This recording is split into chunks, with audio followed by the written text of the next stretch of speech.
നിയമസഭയിൽ അക്രമസമരവുമായി പ്രതിപക്ഷം. സംഘർഷത്തിൽ ചീഫ് മാർഷലിന് പരിക്കേറ്റു. തുടർച്ചയായ 4ാം ദിനവും തുടക്കം മുതൽ സഭ പ്രക്ഷുബ്ധമാക്കി പ്രതിപക്ഷം.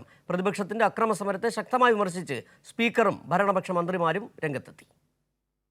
ശബരിമല വിഷയത്തിൽ തുടർച്ചയായ 4ാം ദിനമാണ് പ്രതിപക്ഷം ചോദ്യോത്തരവേള ആരംഭിച്ചപ്പോൾ മുതൽ പ്രതിഷേധത്തിന് തുടക്കം കുറിച്ചത്. പ്രതിഷേധം അക്രമത്തിലേക്ക് നീങ്ങുന്നതാണ് ആദ്യ മിനിറ്റുകളിൽ തന്നെ കണ്ടത്. സ്പീക്കറുടെ ഡയസിനു നേരെ പ്രതിപക്ഷാംഗങ്ങൾ പാഞ്ഞെടുത്തു. ഇരുഭാഗത്തുമായി വാച്ച് ആൻഡ് വാർഡ് സ്പീക്കർക്ക് സുരക്ഷയൊരുക്കി.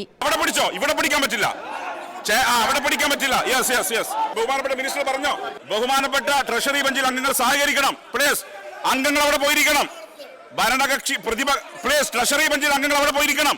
അക്രമത്തിന് പ്രതിപക്ഷ നേതാവ് ആഹ്വാനം നൽകിയതായി മന്ത്രിമാരായ എം.പി. രാജേഷും പി. രാജീവും വിമർശിച്ചു.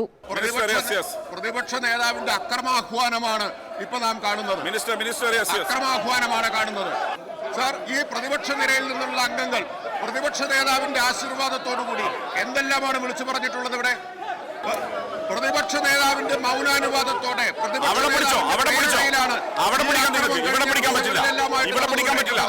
സാർ, ഒരു സ്ത്രീയെ ഒരു വനിതയെ ആക്രമിച്ചിരിക്കുകയാണ്. സാർ, ഒരു വനിതയെ ആക്രമിച്ചിരിക്കുകയാണ്. അങ്ങയുടെ കൺമുന്നിൽ നടക്കുകയാണ്.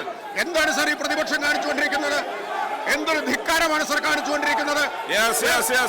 ഇത് ഈ സഭയും ലോകവും മുഴുവൻ വന്നിട്ട്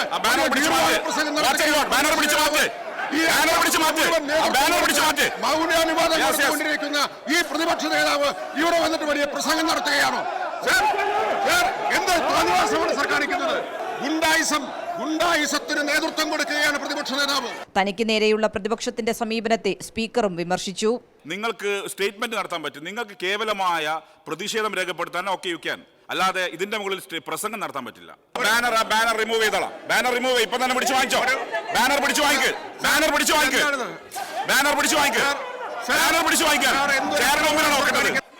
പ്രതിപക്ഷ പ്രതിഷേധത്തിനിടയിലും ചോദ്യോത്തരവേള സ്പീക്കർ പൂർത്തിയാക്കി. ശൂന്യവേളയിലേക്ക് കടന്നപ്പോൾ പ്രതിപക്ഷാംഗങ്ങൾ വീണ്ടും വാച്ച് ആൻഡ് വാർഡിനെ ആക്രമിക്കുന്ന സമീപനമാണ് സ്വീകരിച്ചത്. തുടർന്ന് സഭ താൽക്കാലികമായി നിർത്തിവെച്ചു.